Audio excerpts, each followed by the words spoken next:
Hey guys. Uh-oh.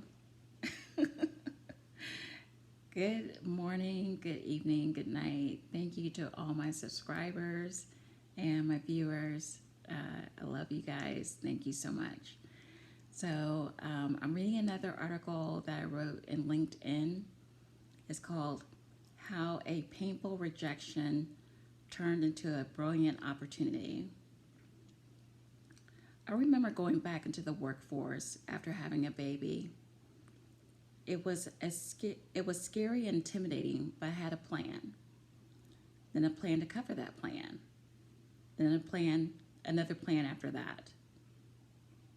I had planned to start fresh, and that's when I discovered that Swarovski Crystal was opening their own boutique in Atlanta. I love their products, and to be in a boutique full of Swarovski was a dream come true. I had not worked for a corporate store before. Coming from an Army family, I was perfectly comfortable with their strict rules and regulations. Time after time, whatever manager that was hired for this location would always quit or get fired. I would always let upper management know that I was interested in assuming the role. I had 5 years of jewelry and giftware experience working for Dillard's. It always puzzled me as to why I was rejected for that role. The funny thing is that they would hire managers that had personal issues that they brought into the work environment. One left because her abusive husband had forbidden her from keeping the job, so she quit after being a manager for 3 days. The second manager wore, and I'm not kidding you, flip flops, tight t shirts, and hammer pants. No lie. She wore different color hammer pants every day. Her previous experiences include that she was a barista at Starbucks for 1 year. The third one, we'll call him Bill, was a thief and a bigot.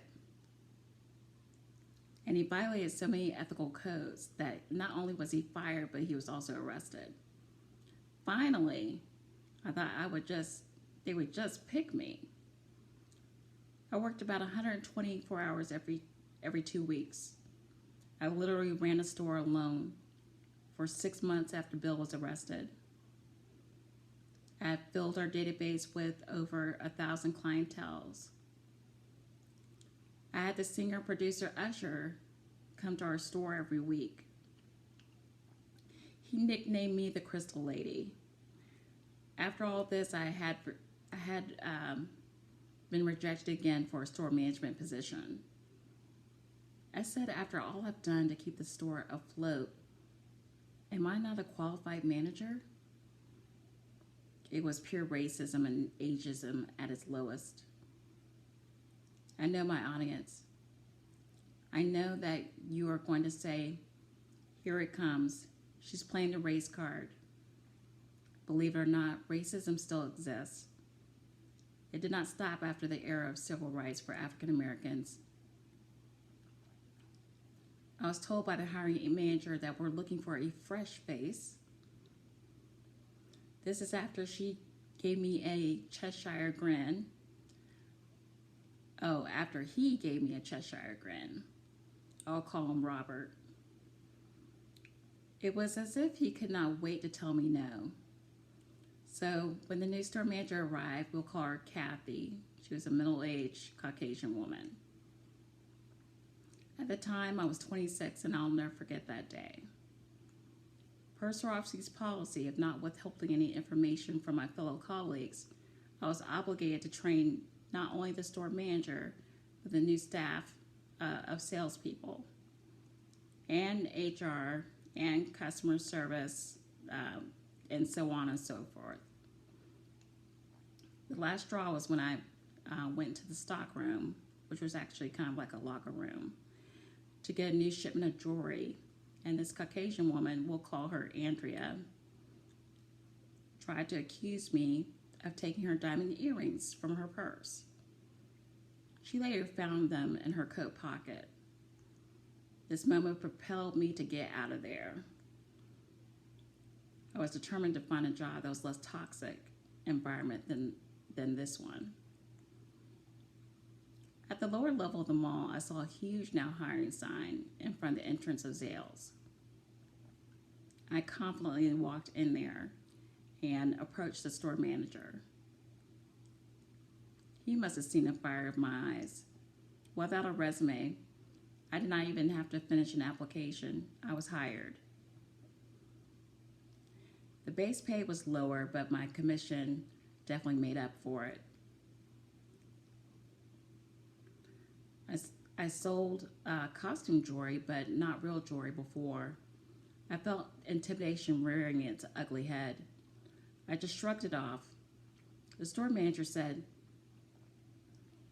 "You realize that you're starting a new position during the busiest season of the year," which was in November. I did not care that I was starting a job around Christmas time. I felt so energized from transitioning from this old job to my new one.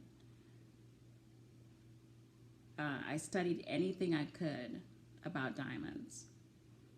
I was so fluent in understanding every aspect about diamonds.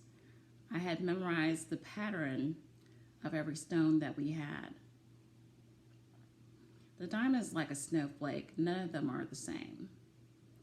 I was asked one time by a fellow colleague,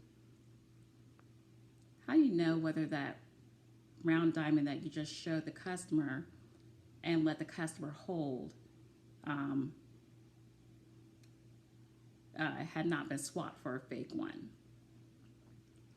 I said, "I know this diamond's round is a 0.16 carat weight. It's SI to SI1 to SI2 in clarity, which means there's an inclusion slightly seen by the naked eye. The table, which is the top, is in higher proportion than the pavilion, which is at the bottom. And there's one carbon spot in the bottom of the right-hand corner of the pavilion. And there was also a birthmark or an occlusion on the edge of the table." And then my colleague, all he could say was, "Damn." This is a wonderful experience that I will always cherish working for Zales. It turned a painful experience into a brilliant opportunity. I would happily work there again. And that's it. The end. Hopefully it wasn't that long because I always make my videos so long. But thank you guys for listening. Have a good night. Bye.